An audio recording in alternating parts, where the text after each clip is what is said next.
पुंछ के सुरनकोट में वायुसेना के काफिले पर आतंकी हमला, एक जवान शहीद, 4 जवान घायल, घायलों का इलाज जारी।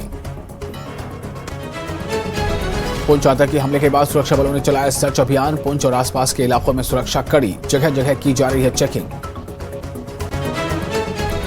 राजौरी में गुज़िश्ता 3 दिनों से सर्च ऑपरेशन जारी। राजौरी में गुज़िश्ता 3 दिनों से पहले देखे गए थे मुश्तबा अफराद।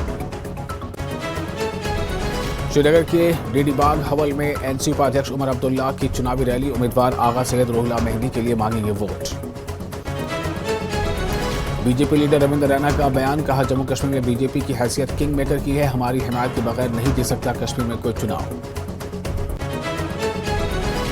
एआरओ बराए माइग्रेंट डॉक्टर रियाज का बयान, माइग्रेंट वोटरों के लिए किया गया है माकूल बंदोबस्त।